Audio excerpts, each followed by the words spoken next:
So the title of my talk is The Social Brain. And since I have two screens, oh, you have the pointer on both. Excellent. I was thinking I was going to have to stand here with two laser pointers, one in each arm. But this is much better. Let me give you a little preview of what my lab does very quickly by showing a slide that most people show at the end of their presentations, which is the list of all the people that have made this work possible. So I have a lab at Caltech where I've been, as Alan mentioned, since 2004. That's somewhat larger even than all of these people listed here, but the ones that contributed to the most recent work are this set of postdoctoral fellows at the top, doctoral students, staff, and then various former lab members who have gone on to faculty positions at other places.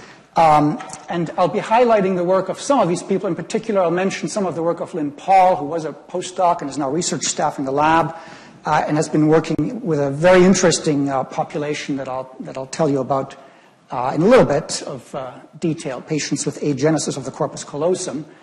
And then I've maintained collaborations. So prior to coming to Caltech, I was at the University of Iowa, and I've maintained collaborations with my colleagues and former colleagues there. Some of them have now moved on to other places as well.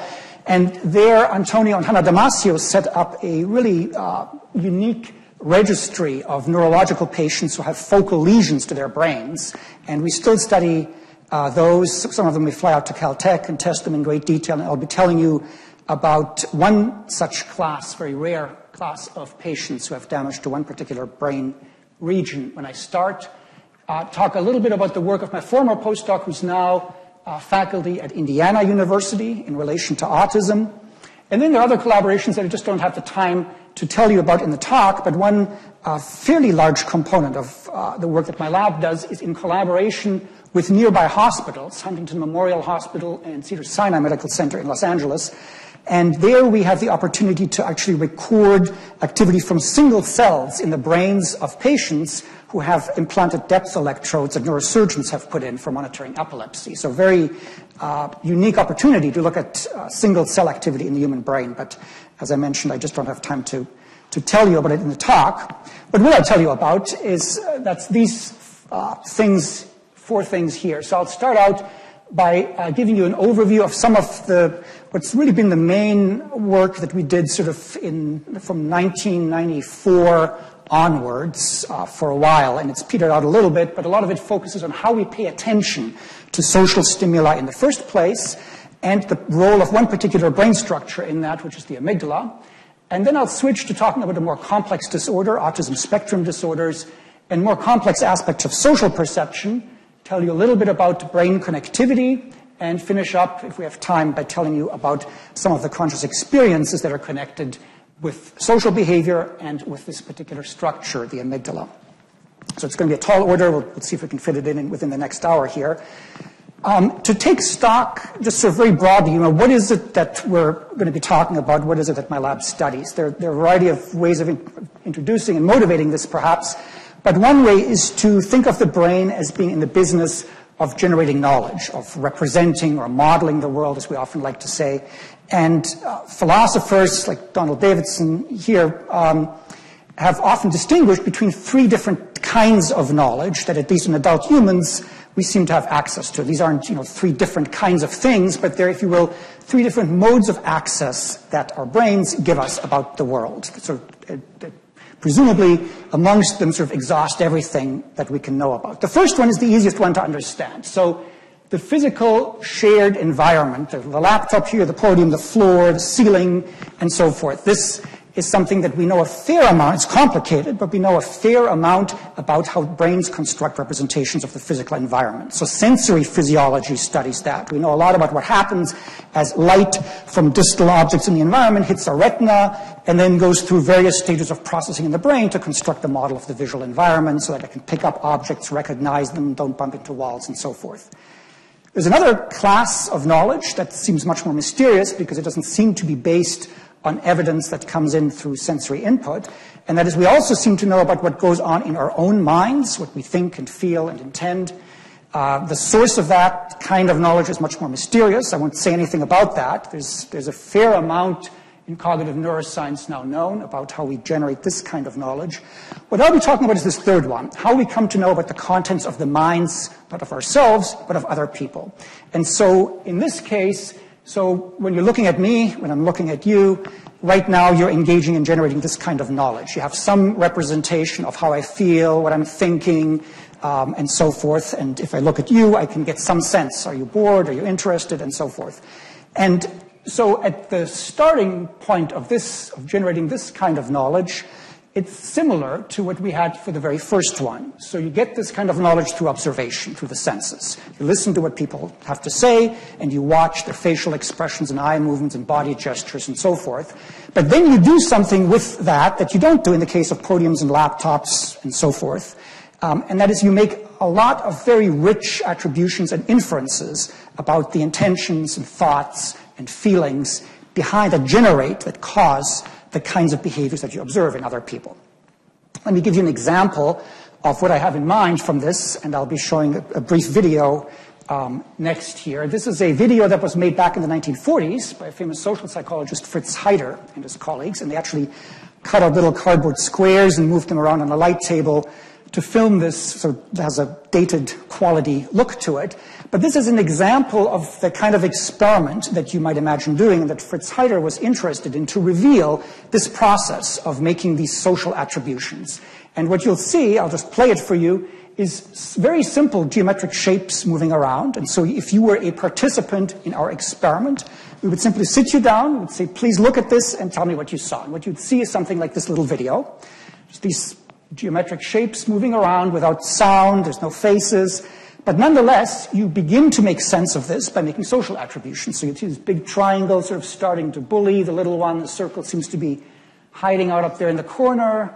And then they twirl around and do various things. And the big triangle breaks this box apart, and then it ends. And so you can have people watch this. The actual video is slower and longer than the excerpt that I showed you. But you can ask people, well, tell me what you saw. And if you ask a healthy participant to tell you what they saw, they produce a description that's replete with producing all of these social inferences. So they say, well, there's a box, and there was a large triangle chasing a smaller one around. The little circle and triangle were happy that they got the big one caught.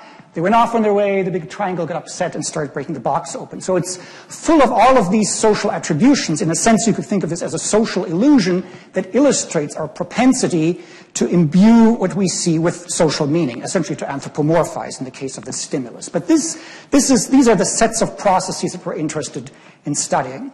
So as a neurobiologist, the ideal case would be to find a case, perhaps because of damage to one particular part of the brain, where we could dissociate this process from everything else that you're doing.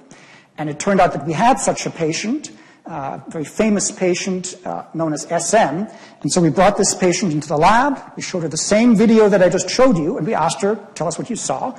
And her description runs something like this. So she just says, okay, so a rectangle, two triangles, and a small circle. Let's see, the triangle and the circle went inside the rectangle, and the other triangle went in, and the triangle and the circle went out, took off, left one triangle there, and then the two parts of the rectangle made like an upside-down V, and that was it. Very boring. Now it turns out that this is geometrically accurate. So this describes what actually happened, and it illustrates that the patient can see what's going on. So it's not that she has blurry vision. She can see perfectly well what's on the screen, same as you and I can. She attends to it. She seems to remember what she sees, and she can tell us about it in language. So basic perception, memory, language, those are all intact. What's missing is the ability to link what it is that she sees to all the rich social attributions and inferences that you and I would automatically make, which are missing. And so this particular patient and this brain structure is one that we've studied in the lab in quite some length to look at this kind of process. Here's a structural magnetic resonance scan of her brain. So the patient's still alive. Up here is a three-dimensional reconstruction of how her brain looks. And if you cut it in the sections indicated here, like an A, up here where these, I don't know if you can see this very well, but where these dark round areas are, is where the amygdala should be, but in the case of this patient, it's lesioned in her brain. Or down here, this coronal cut, these dark regions here are where the amygdala should be, but it's lesioned, or you can see it more easily here. So this is a structure, a collection of nuclei in the medial temporal lobe of the brain, the amygdala, that one would hypothesize would subserve this kind of process of social inferences that I was telling you about. This region of the brain gets input from high-level visual cortices that would tell it there's a face, there's some visual object out there in the world, and it in turn has connections with many other parts of the brain that allow you to generate all the rich associations about the social meaning of what it is that you're seeing. This is one component, not the only one, but one of many components illustrated by all these different colors that have been dubbed the social brain. So these are all different regions of the brain that from lesion studies and more commonly from functional magnetic resonance imaging studies in healthy individuals have all been shown to be implicated in this set of processes, looking at people and making sense of what they're thinking, what they're feeling, what they're intending. And so normally we don't study geometric shapes, but we study faces, and you do the same kind of thing as what I was just telling you about. In addition to your brain, visual parts of your brain processing the features of faces and seeing edges and bright colors and eyes and eyebrows and nose and a mouth, you cannot help but see a person behind the face with feelings and thoughts and so forth. And the question is, what role does a particular structure like the amygdala play in this? So there are many aspects to this. This is not a single process, but a collection of processes by which we construct knowledge of the minds of other people. But one thing that we do that's very striking is we look at people and we look at faces. We pay attention to them in order to pick up socially meaningful information in the first place. And this is very striking, and you see it in many animals. I'll show another video again here next.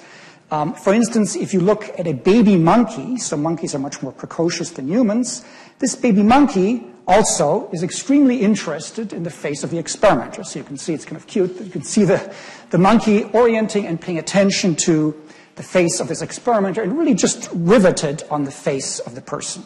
Mind you, there's nothing else to compete with, and one would want to know what happens if you hold a banana off to the side.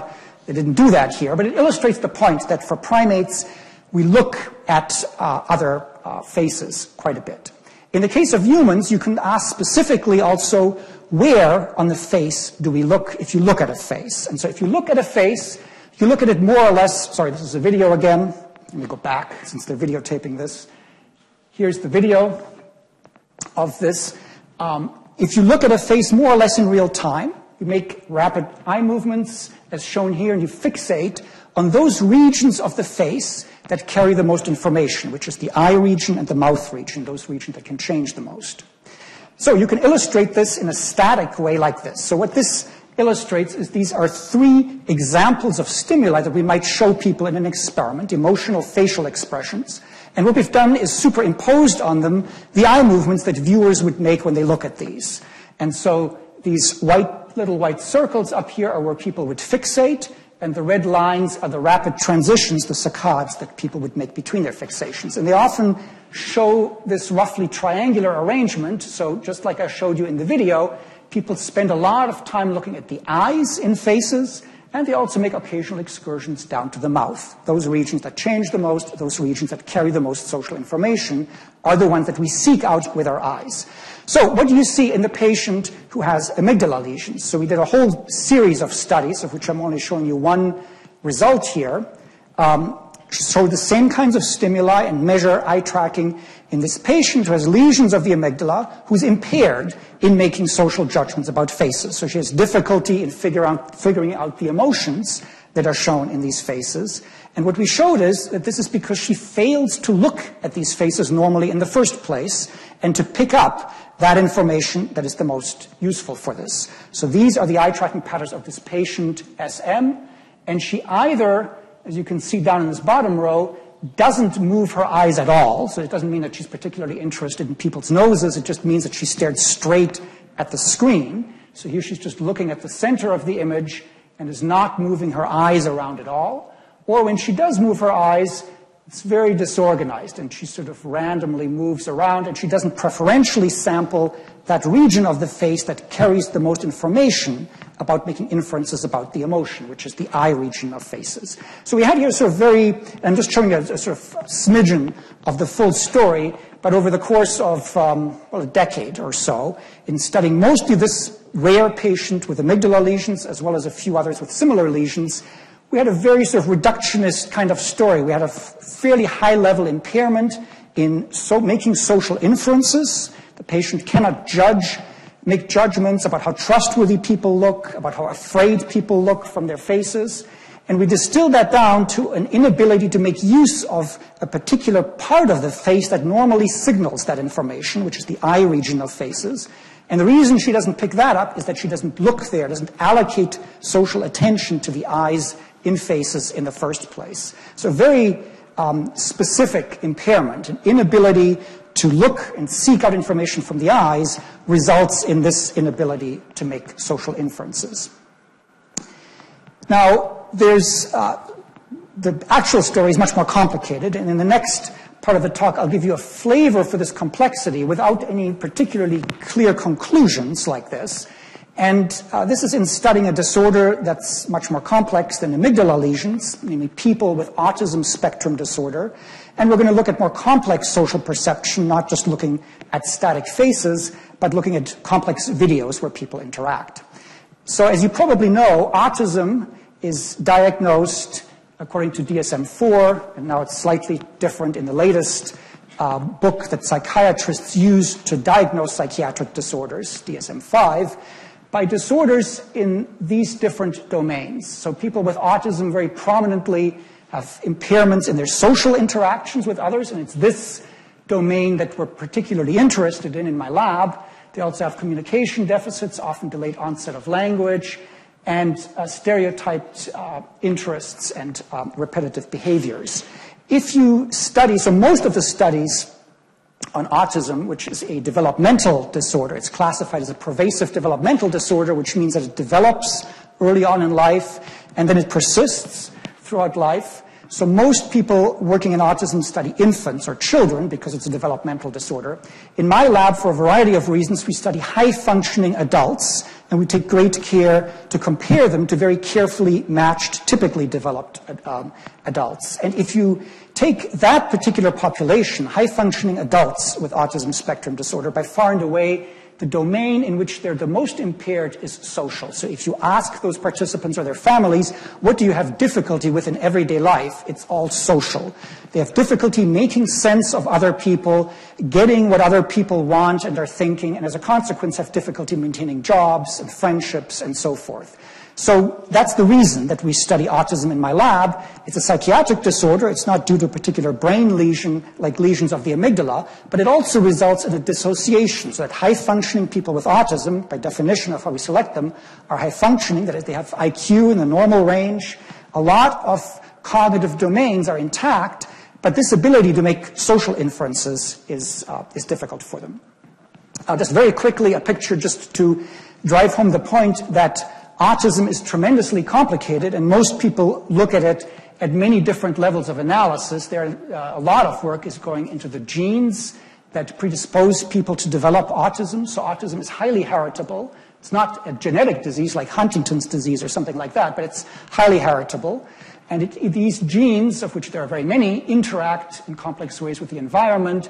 And then there's lots of complex stuff happening in the brain that ultimately gives rise to impaired wiring between different brain regions. So the brain doesn't seem to be connected in the right way, and that generates the abnormal behavior and cognition that we're studying in the lab. But it's important to point out what we're studying here is the end product of a lot of very complicated stuff, the very distal causes of which are gene-environment interactions, which a lot of people are looking at. So let me return to the amygdala patient very briefly and just remind you of what I showed you. So we had this finding that damage to one particular part of the social brain, the amygdala, resulted in a remarkably specific explanation for why this patient was impaired in her social behavior. Namely, she failed to look at the eye region of faces. So these heat maps here, this shows healthy controls, and these red colors show where you and I would normally look the most if we look at photographs of faces, the eye region. The patient with amygdala lesion doesn't do that. She looks more at the center and less at the eyes. Those are the data that I showed you previously. Strikingly, if you do exactly the same kinds of studies and you do eye tracking to faces in people with autism, you find that they also don't look at the eyes in faces. Now, they don't have amygdala lesions, and they're not as severely impaired as the patient with amygdala lesions, but they're similar. They're in the same direction. And this is context dependent, and it depends on the task and the kinds of stimuli. But to first order, if you show them photographs of faces, you find that, if you can kind of see by comparison to the controls here, they look less at the eyes and more further down. It's easiest to appreciate in this difference image. This is a difference image from a group of matched, typically developed controls compared to people with autism, and matched is on gender, age, and IQ in these cases. And these colors mean that the controls look more at the eyes than do people with autism. People with autism in blue look more at the nose than do the controls. So it's similar to what we saw before.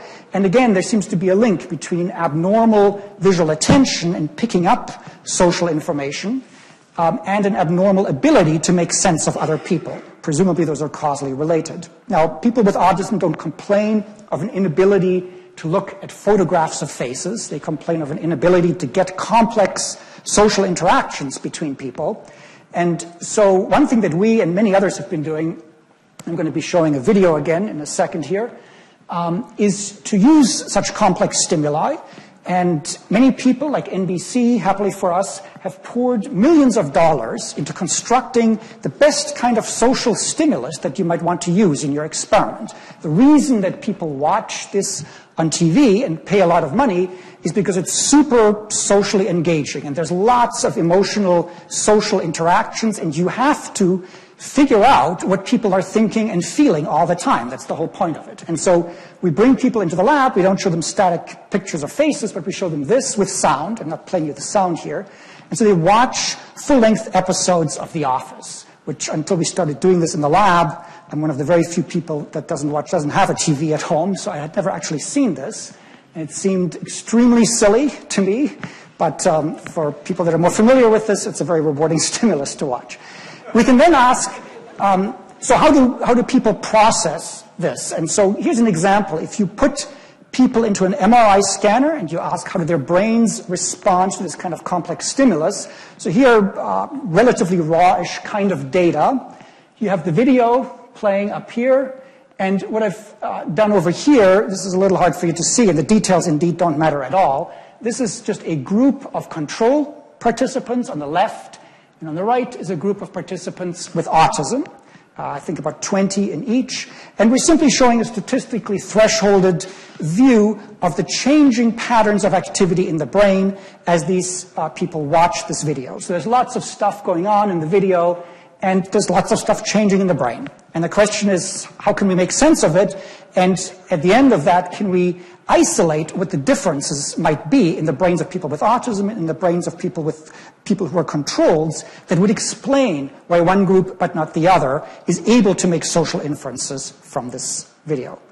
So the raw data look like this, and I'm going to just show you the raw data and stop there because it's premature to give you any broad, specific conclusions from this. But the raw data look like this. So while you're watching a movie, if you ask how do visual parts of your brain, occipital cortex, respond, the time course of that looks like these blue curves here. So the x-axis is time, as this movie is playing, and the y-axis, we're just plotting the normalized signal change, the bold signal that we measure with fMRI in visual parts of your brain. Each of these little blue lines, so there's 20 of them here superimposed, is one activity from visual parts of the brain in one subject, and the dark line is their mean. And what you can see is this is noisy, but it bounces around. There's some places where it's high, some places where it's low. And this is fairly reliable across subjects. And it's unsurprising because some parts of the video are bright, some are darker. And so you have this strong visual stimulus, this video, which is the same for everyone. Everyone's watching the same video. That's driving visual parts of the brain. In autism, those are the red curves here, 20 people with autism. Each person is one red line. Their mean is the dark line. And again, the x-axis is time. The y-axis is the response we measure with fMRI in visual parts of their brain. Visual parts of their brain respond very similarly. You can appreciate that if I just superimpose their mean time courses down here. Controls and autism, in terms of visual parts of their brain, there's not really any difference. And this is pretty unsurprising. And indeed, if you put a monkey into the scanner and you have them watch The Office, Visual parts of the monkey brain will show a very similar time course for early visual cortex. It's just driven by basic low-level properties like brightness and so forth of the video. What we'd want to know is, well, what happens at subsequent stages of processing as these brains are not just responding to the visual properties of the stimulus, but assigning meaning to it and figuring out what these people are actually doing. And that's where it gets much more complicated. So if you take such a high-level region of the brain, one of these other parts of the social brain, like the medial prefrontal cortex, indeed, you see the controls in blue, autism in red again, and they don't correlate very well, so they're different. But you can also appreciate that if you look at every one of the controls, they're all kind of different. And so once you get to higher level regions of the brain, not only do the brains of people with autism and controls respond differently to the meaning in this movie, but if you took my brain, who's never watched an episode of This Office, my brain would respond very differently from somebody who's watched all of the episodes of The Office. So everybody responds differently, and it's difficult to extract from that big range of individual differences something that systematically separates those people with autism from those that do not have autism. But that's what we're interested in doing. So it's still very much work in progress. The basic idea is to look at every part of the brain, and some early sensory regions, visual cortex, auditory cortex, will look very similar between autism and controls because they're getting the same input visually or through the soundtrack. And then at some subsequent stage, things will look different. If we can isolate that stage of processing in the brain, we can make some conclusions about what psychological processes it is that that processing corresponds to. What is it that differentiates autism from controls? As I said, it's early on, and it's very difficult, and one main reason it's made difficult is because the individual differences, even in the healthy population, all of you in this room would respond differently to the complex social meaning of the stimulus. Some of you would find it funny, some of you would find it embarrassing. One problem with fMRI is that the signal to noise that you're measuring here is bad. And so it's not an ideal measure at all. Happily for us, and I'm going to show a video again here. I don't know if you can see this very well, but these are people lying in the scanner. It's pretty hard for you to see. And while they're lying in the scanner watching this movie, The Office, and we're getting their brain activity, we also have an eye tracker on them, and we can see where they look. So you can see them looking. These are all little videos, little video cameras on people's eyes. And these white lines now, the scanner just started, so there's a little artifact introduced by these white lines because of the scanner. But we have eye tracking data, and so we know where people are looking. And it's actually a very rich signal. You can measure how often people blink, how the size of their pupil changes. But if you just measure where they look, just like we did before for static faces, this is how they look. And again, a video on this movie, The Office. And so each of these colored circles is the direction of gaze, where a person is looking, from one of our subjects. There's 20 controls on the left here, and then the autism group on the right.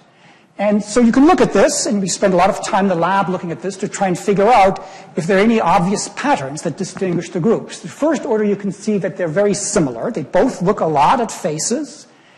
And of course, when there's not a face there, or when there's other things that are competing for your attention, like this here, there's much more spatial dispersion, and you can start asking questions. Do people with autism look more at computers or at phones or something that would give us an explanation of differences in social attention or social motivation that might explain how they're picking up social information from these videos?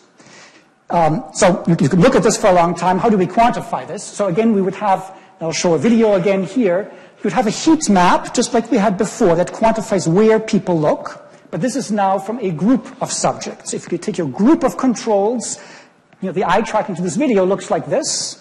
So there's a whole bunch of, what this quantifies is where all the people are looking. And we can quantify from that how normal, in relation to a reference group, your fixations are. So for instance, if you take this, you go frame by frame through the video. You take this frame of the video up here, and this is how the eye tracking data from a reference group of healthy individuals looks. Most of them look here, but it's really bright, and some of them look in these other places. Suppose I look where that red cross is up there. Nobody else looked there, and so my similarity to the control group at that time slice, at that frame of the movie, is very low. So we plot a very low point here. Next frame of the video, I look here. Well, most people looked here, but a few people looked at this red spot where I looked as well. So it's not 0 anymore, but a little higher up here. We go to this frame, and I look there, right in the middle, where everybody looked, and so my similarity of the group would be higher yet. And so what you generate from this is a time course of my similarity, how normal is my eye tracking data in relation to this spatial distribution from the controls. And of course, it depends on the spatial dispersion in the first place. But you get a time course like this over the course of the movie.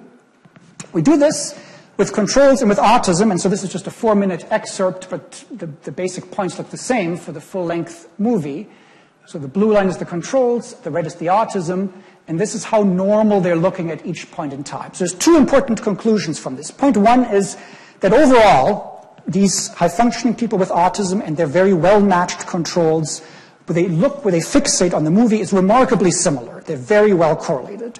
In a sense, this is very good news, because as no doubt some of you might have thought already, if they differ a lot, that will tremendously complicate our interpretation of the brain imaging data, because they're actually getting different information in.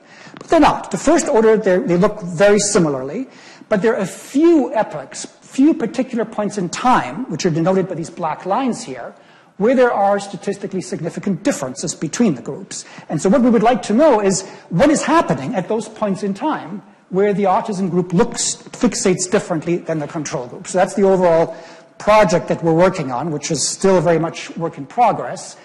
Just to illustrate to you that this eye tracking measure to the video is meaningful, you can correlate this across subjects with many other measures. So for instance, at the end of seeing this video, we give people a detailed questionnaire that they have to fill out, and we ask them about all the social nuances that they saw in the video.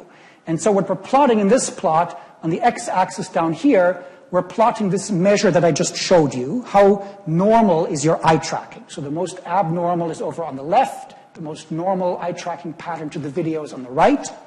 And what we're plotting it against here on the y-axis is this social comprehension questionnaire. How much did you understand about the social stuff that was going on in the video? With, again, a very good score up here and a very poor score down here. And each dot here is one subject. The red are autism, the blue are controls. And you can see that in addition to the group difference, there's a correlation that those people who look the most abnormally at this video also seem to be the worst at getting what was going on, figuring out what was going on from the questionnaire. You get a very similar looking correlation if instead of this comprehension score on the y-axis, you substitute some measure of autism symptom severity, like the autism quotient, for instance. Looks very similar. So the ability to make social inferences, whether specifically to this video, as assessed through a questionnaire about the video, or in real life, as assessed to the autism quotient, that ability indeed correlates with this eye tracking pattern. So we do think it's giving us, something meaningful. How can we dig further into it? And this gets very complicated because the stimulus is complicated. So you have a high-dimensional social stimulus. In this movie, there's a lot going on. And we would want to decompose it into all the different factors in the movie that could contribute to how you look at it and how your brain responds to it. So one thing that you can do that's not too labor-intensive is you can run automated algorithms through that pull out low-level visual properties, like just where are bright edges, like the lights up here, the person's arm sleeves. You can pull out, a color channel, a contrast channel, and so forth. And this isn't too labor-intensive because there are automated algorithms for doing this. And if you do this, then indeed you find that one of the factors that contributes to the differences in how people with autism versus controls look at this video is that people with autism seem more prone to look at high regions in the video that have high contrast, like edges or bright areas. So that's plotted here. Each of these dots is one subject. Here are the controls in blue, autism in red, and we're plotting how often, where they're looking in the movie, that's a region that has really high contrast. So people with autism seem more attracted to look at high contrast, whereas the controls less so. And as you can appreciate from these plots, there's a big range. There are individual differences, even in the control group. The autism group has a bigger range, and a lot of the group differences are driven by this very skewed distribution, or you might call them a bunch of outliers out here. What we want to do is do the full model of this. And so what we've been doing, and I'm not going to show you any data because we don't have any final conclusions, but you could imagine so what we've been doing in collaboration with people in Singapore, and also with Jack Gallant at Berkeley, is you can show people lots and lots of pictures, like these examples up here, that contain people and cars and text. And so we've been showing people about 1,000 images. And we've been doing what I've been just telling you. You can figure out where are high contrast, colorful areas in the image. It's relatively easy because there are automated ways of doing it. But you can also have an army of undergraduate students go through each of these stimuli and trace out, well, where is a face? Where is text? Where is a car? Where are all possible objects? And once you've annotated all your images, or we're also doing this with the movie now, all the frames of your movie, you can, and don't worry about the details of this, you can think of this as constructing a very big regression model that tells you there's these low-level things like brightness is here, darkness is here, red is here, blue is there in the image. Object-level descriptions that tells you a face is here, a car is here, text is here, and semantic-level ones that tell you, a smiling face, happiness is here, sadness is here, or whatever might be going on in the image.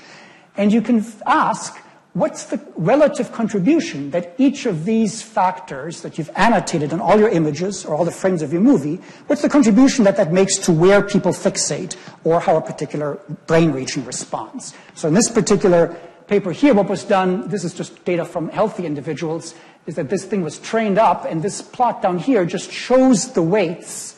It was done slightly differently than what I just described very vaguely, but the idea is the same. It's essentially a big regression analysis, and it says how much influence do all these different things, color, intensity, orientation, et cetera, make to where you look. How strong are they in driving to where you look? And you can see that there's quite a big range. For instance, faces over here. If there's a face, that's the highest weight. So if there are faces there, you're going to look there. And this is just a summary of the weights over here. And one point that's made by this is that high semantic level things, like where a certain emotion is in the image, are actually the most potent in driving where you look, whereas lower level ones are not. So this is the kind of model that we're interested in building, and then asking, well, so how does this look now for people with autism? Do they have different weightings of what for them is most salient and what to them drives where they look, or how different regions of their brain respond? So this is a big, very broad set of projects. It's a project that's not at all new. So this is the broad project, is trying to map the different processes that constitute social cognition onto whatever we can measure about the brain. And as I said, this isn't at all new. People did this about 200 years ago. Franz Josef Gall and his followers, the phrenologists, had pictures like this that you've probably all seen. And it's important to point out that they were right about one thing, which is that psychology does relate to the brain. So indeed, psychological processes have to do with stuff in the brain. That they were right about. Everything else they were wrong about, and it's worth reflecting on whether what we currently have is actually much better. So they were wrong about the psychological processes. I don't know if you can read these, but there's cautiousness up here, sublimity, which I don't even know what that means, hope, ideality, etc. So those are the processes they tried to map onto the brain, which seem extremely ill-conceived to us. And then, of course, they tried to map them onto very discrete parts of the brain. What do we do nowadays? Well, so what we have as sort of our collection or ontology of processes that constitute social cognition, most of those we have from social or cognitive psychology. So we're trying to map, theory of mind, social attention, etc., onto the brain. And that may also not be the right way to carve it up if you're trying to map it onto the brain. You could imagine coming up with entirely data-driven dimensions, like this example that I gave you. If we just annotate everything that's going on in the frame of the movie, can we figure out what's driving where people look or what's driving a particular brain response? And maybe the answer to that will be some very strange-looking combination, not what we would conceive of as a basic psychological process currently. Or the final one, which is where my lab is also putting a lot of work, is to have a more formal computational model, something that you could write down as a mathematical equation, like what people do in physics, where you could have a parameter that varies in your equation and try and map that onto the brain. Right now, that's extremely abstract because we just don't have good computational models, but we're trying to build some in the lab, mostly ones that have to do with how we learn and update about what other people are doing.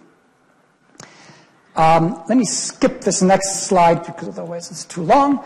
So one big question is how to conceive of psychology. What are the basic processes we're trying to map onto the brain in the first place? So it's a big question, and we're approaching it with many different, in many different ways in my lab. We're using what everybody else is using, the same vocabulary. We're also using very data-driven approaches, and we're also trying to construct computational models. What about the brain? What do you want to measure about the brain? And you might do what the phrenologists have done, and this picture is pretty phrenological, actually. And the first story I told you is extremely phrenological. It talks about one structure, the amygdala, and other people look at other structures, the medial prefrontal cortex, or the posterior cingulate cortex, or the insula, all these different colored regions here. They all contribute to social cognition, but again, this is not the right way to carve up the brain either. And there has actually been much more progress recently with the realization that what you want to study is networks of regions. Still big questions about the level of grain that those should be at and so forth. But rather than asking, what does the amygdala do? You want to ask, what does the network in which the amygdala participates do? So down here, these red regions, here's the amygdala in red, and it turns out to be connected with this other red region over here, and this set of red regions over here. And connected means, in these kinds of studies, typically functionally connected. That means if one of these regions is activated, the other ones will also go up. And if it goes down, the other ones will go down. So if you look at change in activation over time, their time courses will be correlated.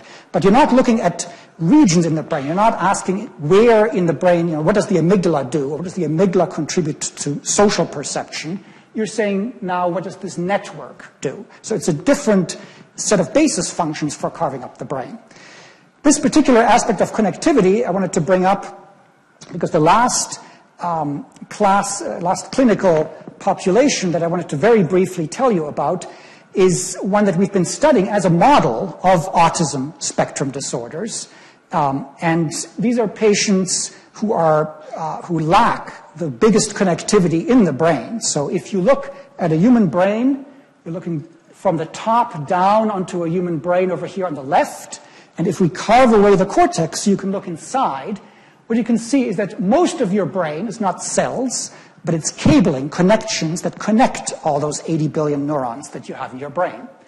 And so what you see here, what you've got in cross-section here, all these big fiber bundles, these are about 200 million or so of these cables, 200 million axons that constitute what's called the corpus callosum. So this is the biggest connection you have in your brain. It's the one that connects the left and the right cerebral hemispheres.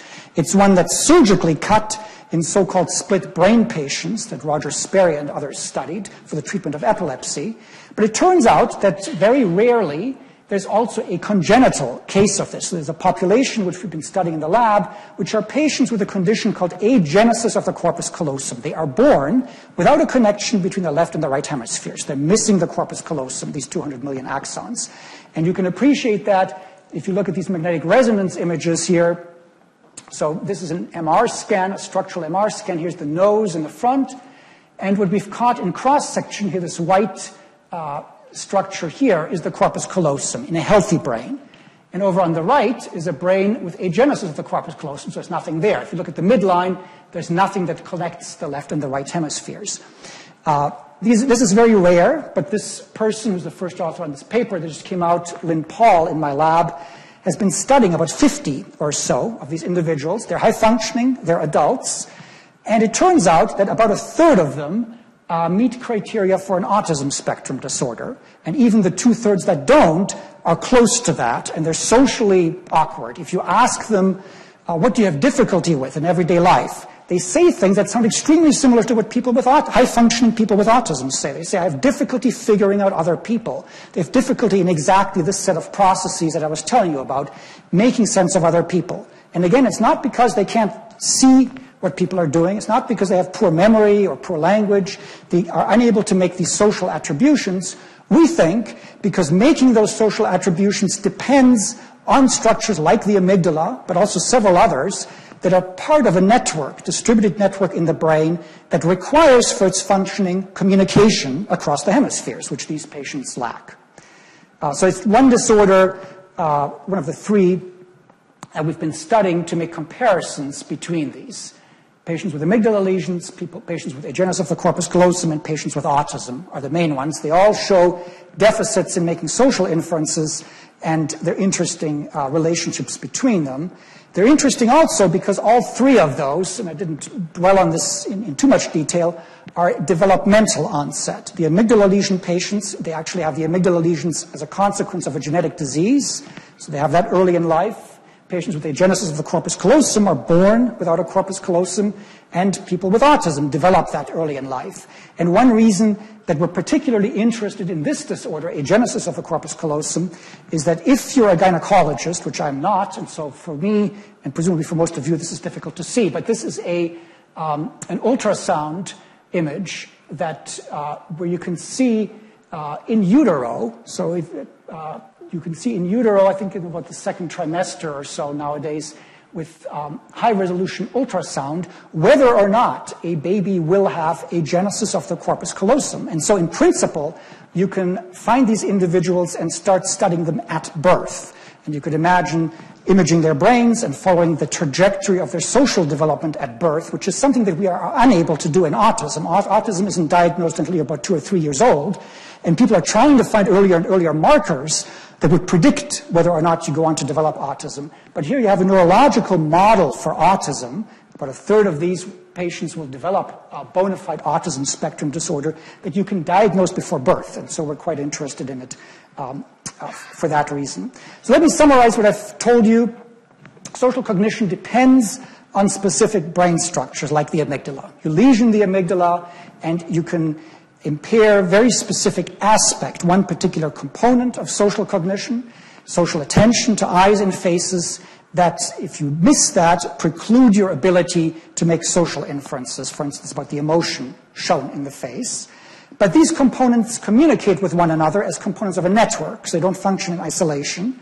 And you can measure this in many ways, which I haven't shown you here, but often people derive these networks actually just from the correlation in the time courses in fMRI at rest with no task. So just resting state fMRI allows you to pull out statistical covariances between different brain regions that pull out these networks. And of course, they do that in good part because they're actually structurally connected through white matter tracts.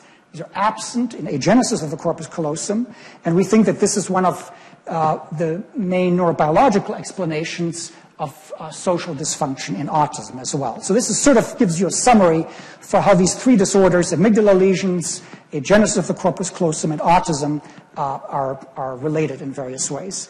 Let me end in the last 5 minutes. So everything I've told you, we're interested in the lab, measuring these social cognitive processes, eye tracking, questionnaires, lots of behavioral measures, and then mapping that onto the brain with lesions, functional imaging. But in addition to that, of course, there's something that's much more difficult to explain, which is that when you socially interact with people, you're not just behaving, but you're also typically feeling things.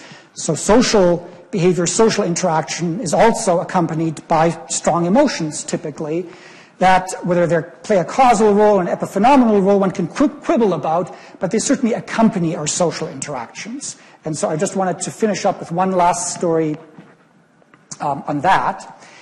If you lesion the amygdala, so we're going to return to our favorite structure that we started out with, the amygdala. If you lesion the amygdala in monkeys, and so here are experimentally introduced lesions of the amygdala in the monkey brain, that produces a constellation of symptoms that are a subset of what classically used to be called the Kluver-Bucy syndrome, after Kluver and Bucy, who made much larger lesions in the 1930s. And one consequence that people find is that these animals seem less afraid, and they seem much more tame, and they tend to approach things that healthy monkeys would avoid. So for instance, if you look at the duration, this is the dependent measure that's plotted on the y-axis, that the monkey spends at the front of the cage. So if you take control monkeys, those are the black bars, on the first day, if you walk up to a cage of a monkey that hasn't seen you before, the monkey doesn't spend that much time at the front of the cage. It doesn't like people walking up to it. Over time, it spends more time at the front of the cage as it gets familiar with you. So initially, monkeys are kind of shy, and they don't like to have people walk up to the front of the cage. And you change that if you lesion the amygdala. So amygdala lesion monkeys don't seem to care that much. They don't seem to have any kind of aversion to people walking up to them in front of the cage. So this just to introduce a study that we also did with this amygdala lesion patient, which is very simple. In fact, I'll have Alan demonstrate for me. You're the subject. Here's the instruction to you. Walk towards me and stop whenever you feel comfortable. We'll see if you have an amygdala lesion or not. Good, you're normal. Okay. So why did you stop? I like to say I am normal. So why did you stop? I was going to have to hug you. So you can. We did this in the lab, and it's a nice experiment because it's extremely simple. Your dependent measure is interpersonal space, and you have people walk towards you, like Alan just did towards me, or you can walk towards them. And I didn't do this to spare you the unpleasant feeling. If you walk closer than where Alan stood to an unfamiliar person, you will start feeling really uncomfortable. And so you can measure this very easily in the lab, and we did this in a variety of permutations. People walk towards the experimenter in an unstructured room. You measure the chin-to-chin distance with this little laser measuring tape, and you can quantify that. And here's the distribution of where people stop. So you're well within the normal range here. Here's where the experimenter would stand. So on the x-axis, we're just measuring in meters the distance that people stop, like Alan did from me. And they stop, at around 0.4, 0.5, about half a meter. This is a long-tail distribution, so some people like to stand a really long distance away, but nobody gets up to less than 0.4 because you bounce into this wall of personal space. And if you get closer than that, it starts feeling really uncomfortable. Now, I should add right away, and I'm sure you've thought of it already, that of course, this is very context dependent, like all of social behavior. And if you're with your loved one or with a baby, then of course you're right up here. But if you're with an unfamiliar experimenter in this circumstance in our culture, you stop here. Everybody does that. The patient with amygdala lesion, over many experiments, her mean interpersonal distance is here, and this actually isn't really representative of the full effect, because on several occasions, she walked all the way until she touched the experimenter's nose, which nobody ever does, ever. So we did a bunch of experiments that show she isn't able to regulate her interpersonal distance. So it doesn't seem to have a normal sense of personal space, just like the monkeys, and walks right up to a person. And when you ask the experimenter when that happens, and she walks right up to touch the person's nose, the person would say, well, I feel really uncomfortable. And you can measure this as well. You can measure changes in heart rate and skin conductance. And she just doesn't feel that. She doesn't feel anything. So there's no emotional signal that would tell her that she's doing something inappropriate or that she should stop. And so this is one behavioral example just to introduce of how to measure a conscious experience. You had Adrian Owen tell you a lot about consciousness two years ago. It's very hard to measure. So what we did is kind of measure everything. And we focused on that emotion that this patient seems to be the most impaired on, which is something like anxiety or fear, through many different things. We gave her questionnaires about her experience of fear in the world, fear induction through movies, autobiographical recollection, and took her to a pet store. The bottom line is that across all of these, she didn't experience any fear. So experience sampling in everyday life over 3 months, never reported feeling afraid, but she did report feeling other emotions. So the amygdala doesn't seem to be important for experiencing all emotions. It's for a particular subset of emotions, in particular fear.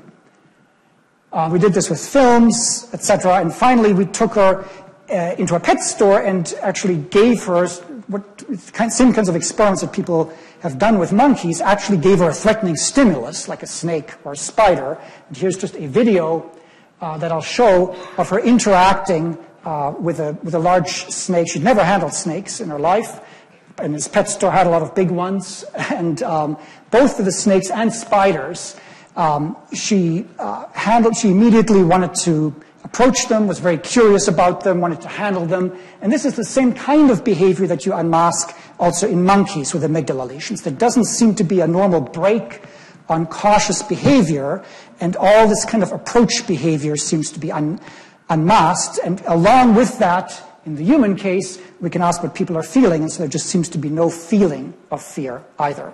So just to show one last slide to sum up, I mentioned that the amygdala doesn't function in isolation. It interacts with many other brain structures, which are these colored regions shown here, to implement many other kinds of processes. But we think that it serves some kind of unitary function in coordinating all of those processes. So it modulates on the basis of the emotional or social value of a stimulus, and perhaps in particular in relation to potentially threatening stimuli, processes like decision-making through interactions with the prefrontal cortex, processes like declarative memory through interactions with the hippocampus, and perception and attention through interactions with sensory neocortex. Where's the conscious experience? It's not in the amygdala. It arises from the coordination of all of these different processes that comprise the contents of your conscious experience of fear, for instance. So to end on that and just, again, make the point that this is still fairly early on. What we need to do is go beyond understanding the function of these individual brain regions and really understand how these distributed networks function, which is something that's, as I said, still very much work in progress. To acknowledge again just all the people that made this work possible. Lynn Paul is the person who worked with Agenesis of the Corpus Callosum. Dan Kennedy, now at Indiana University. I showed you a lot of his recent work in relation to autism. And my former colleagues at University of Iowa, we did a lot of work on the amygdala patient, various funding sources and websites where you can get more information. Thank you very much.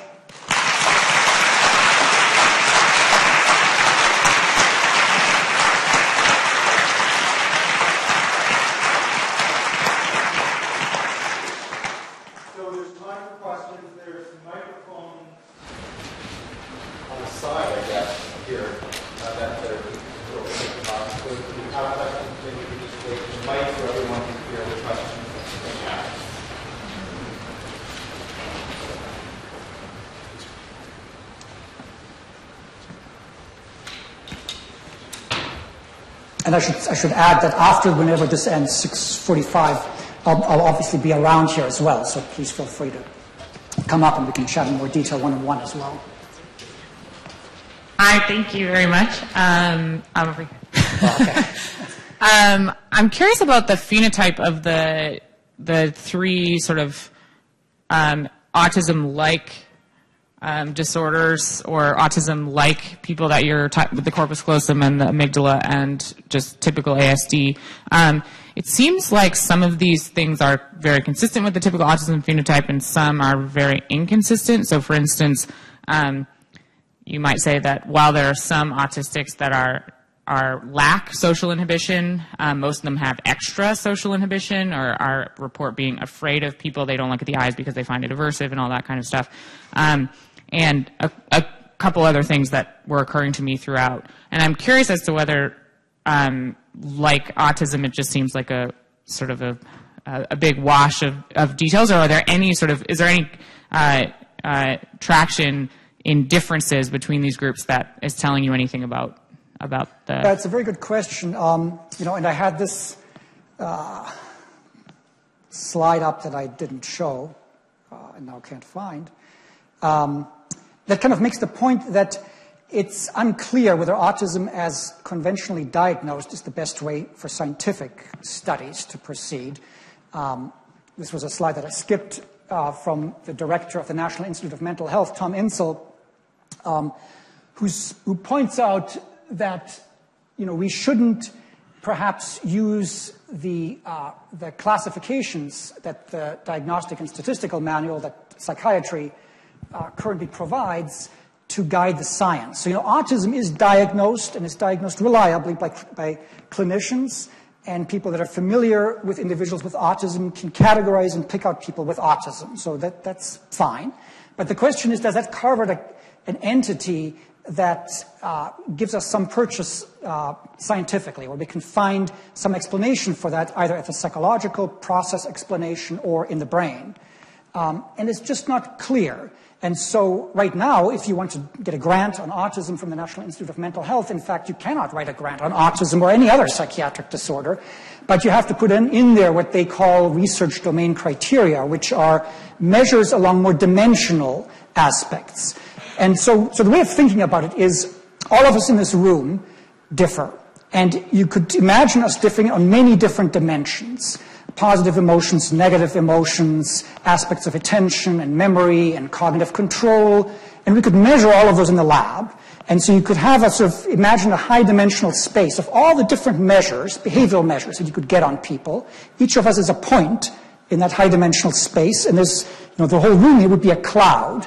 And now you would have autism as, again, another cloud, and schizophrenia as a cloud in that space. So everyone's different, and those differences may be greater when you compare healthy individuals to people with diagnosed psychiatric illnesses. But the question is, what are those entities? And to really define them, I think, Tom Insel thinks as well, that we need to go back and sort of look at a more basic dimensional construct. So to get back to your question, if you look at, say, these patients with agenesis of the corpus callosum, 30% of them meet research criteria for autism. If you have a clinician interview them and look at current symptoms, they would diagnose an autism spectrum disorder. If you do the autism diagnostic observation schedule, you get autism. Are they autism? Well, no, because if you go back to their childhood, they don't look like autism. Their developmental trajectory doesn't look like autism. And once you get to know them in detail, you say, well, it's not really like autism. These instruments classify it as autism, but they seem kind of different. So I think, what we're doing is picking up some entity in autism spectrum disorders that probably scientifically we just need to revise. There's overlap there in the processes that they are dysfunctional on, but I think it's not right to say that agenesis of the corpus callosum causes autism. It's even more extreme in the case of the amygdala. So there we actually did do that in a couple of patients with amygdala lesions. If you just try and diagnose them with autism, we do the autism diagnostic observation schedule, definitely not. They are not autistic in their behavior. Yet, their eye tracking pattern looks similar to people with autism, and they show some other similarities on certain cognitive tasks. So I think the answer to your question is that it's probably ill-posed to begin with to look for autism as a category once we look at it at the level of psychological processes or at the level of brain dysfunction. There are going to be a whole bunch of components, and a lot of those assembled will constitute what we currently call autism, and a lot of those will be shared in common with, for instance, patients with agenesis of the corpus callosum. So kind of a long answer to your question, but I think it's an important point to make that our psychiatric diagnostic categories will need revision, just like the psychological processes will.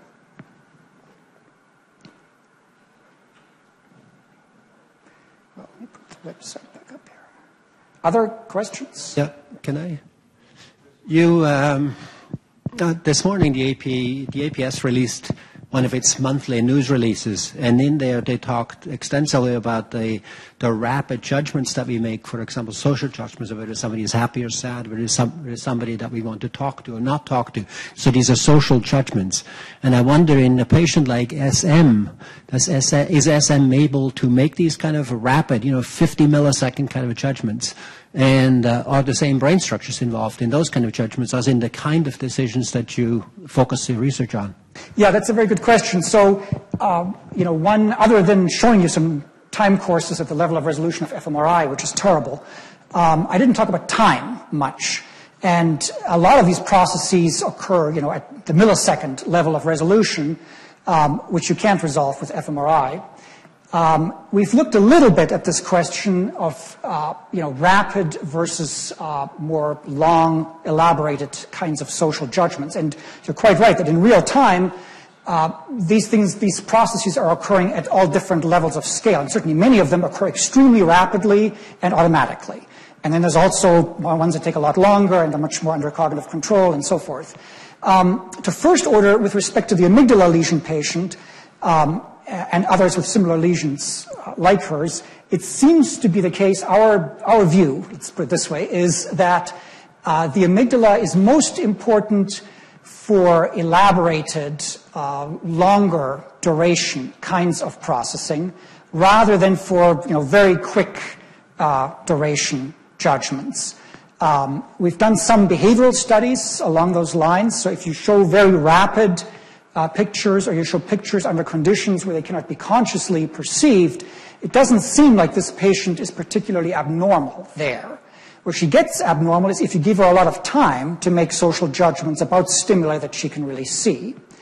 The other piece of evidence is that we've, in the data that I haven't shown you but very briefly alluded to at the very beginning, we can record from single neurons in the amygdala and ask at what point in time do they respond if you show them, for instance, pictures of faces. And they respond with a very long latency in humans, 300, 400, 500 milliseconds, very long, much longer than you would expect.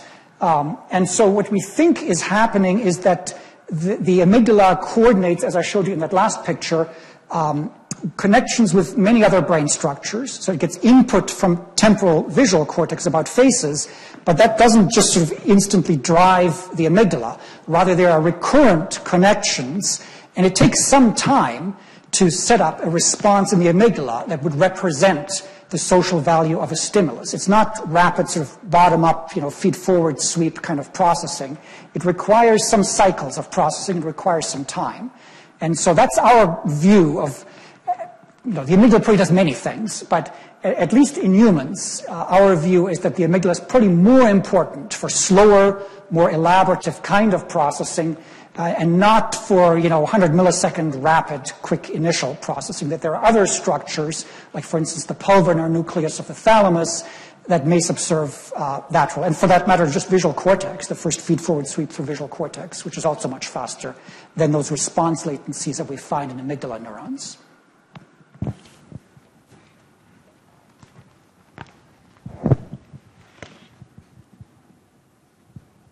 Anybody else? Could you talk about SM's life, social life, perhaps? Sure. So I should say a little bit more. So, this is basically SM is actually the patient responsible for my career. So I need to thank her for everything. And she's participated in a lot of studies over decades. There are others like her, but they're extremely rare. So there's a genetic disease that results from a mutation in a gene that codes for a protein called extracellular matrix protein 1, which is a structural protein ubiquitously expressed in your body. And for reasons unknown, in a good proportion of the cases, that mutation causes calcification and damage just to the amygdala. And so there's been a handful of those patients studied now. We're currently studying about, four in the lab, and then there's other ones that we're studying more collaboratively. By far and away, the one that seems to have the most, the strongest kind of dissociations in processes and the most profound impairments, and perhaps also the most extensive amygdala lesions, is SM, and she's been studied the most. So we've been studying SM a lot, and the way that she presents is what you would expect from what I've told you. She would come across as very friendly, very trusting. She touches people more. She has, she sits closer to people, has less of a sense of personal space. So you would pick up all of those things in social interactions if you met her that are consistent with the experiments that I showed you. That said, she functions in everyday life. She lives independently. And if you didn't know anything about her and you just met her on the street, I don't think that you would be able to pick out anything abnormal. You might say, kind of a friendly person, but she wouldn't stand out. And so as important to explain as the impairments that we find in the lab and the subtle social impairments that you would pick on if you knew who this was, is the lack of any major impairments and the remarkable degree of compensation that this patient has, which seems much larger than the equivalent of what you find, say, in monkeys or other animals who have the same kind of lesions, usually experimentally introduced in those cases. So one conjecture is that in human social behavior, it's more complicated and there are more ways of compensating. In her case, for instance, she has to first order normal declarative memory and normal language. And if you just ask her in the abstract what's appropriate to do, which we did, for instance, in this proxemic study, if you ask her, how appropriate is it to stand, for people to stand apart? She will give you a normal answer. If she walks all the way up to you and you ask her, was that appropriate? She'll say, oh, no. If you asked her, do you think the experimenter might feel uncomfortable? She would say yes. Now, normally she wouldn't spontaneously think of those things, but if you asked her, she can generate that knowledge. And so to the extent that she's able to, stop and think about her social behavior, she can compensate to a remarkable degree. So, there's a remarkable degree of compensation that I think is very important to understand, because it would also give us some insight into possibilities for interventions in her and people with autism spectrum disorder. To the extent that there are compensatory processes that you could recruit, people could compensate. So that gives you some flavor. Her impairments in everyday life are consistent with what you would predict from the lab, but they're subtle, and there's a remarkable degree of compensation. Hi. I have two quick questions. One, I'm trying to figure out with the impairments you're seeing for visual attention to facial information, are you asserting that is a symptom of broader social impairments, or is that a causal factor to explain social impairments? We're conceiving of it as a causal factor. So the way it would run is that the primary impairment has to do with social motivation and or attention, and that there's a fairly specific deficit there in the case of looking at faces, in the case of the amygdala lesion patient, so that she doesn't look at the eye region in faces. And as a consequence of that, she doesn't pick up and process information about the expression of the eyes that would normally signal things like fear. And because of that, she can't recognize fear. Now, to illustrate that this actually, there's something to this causal role, the obvious experiment that you would imagine doing is instructing her to look at the eyes to see if that would improve her recognition of fear. And so we did that, and show you those data, and indeed it does. And we also did other studies that quantify the information that she uses from the eye region of faces, irrespective of whether or not she's fixating there. So there seems to be a fairly good causal story there, that it's failure to look at the eyes, attend to the eye region, and pick up eye information that is causally explanatory in why she cannot recognize fear. And I have one other quick question, which is just the experiment at the end with the social distance. Have you run it the reverse, where the person stands still and the experimenter goes close, and do you get the same? You get the same thing. Okay. Yeah, it's pretty simple. So, you can do this in many different ways, but so the directions we've done it is like what I did with Alan. So he would walk towards me and then stop wherever he feels comfortable. In the other case, he would be standing there and he would tell me when to stop, and I would walk towards him. And you get about the same interpersonal distance. Of course, you can easily imagine, exploding this out with all kinds of context-dependent effects. When we imagine, putting people in chairs with wheels on them, and you can do all kinds of things. But those are the basic things we did and varied the particular person who was the experimenter.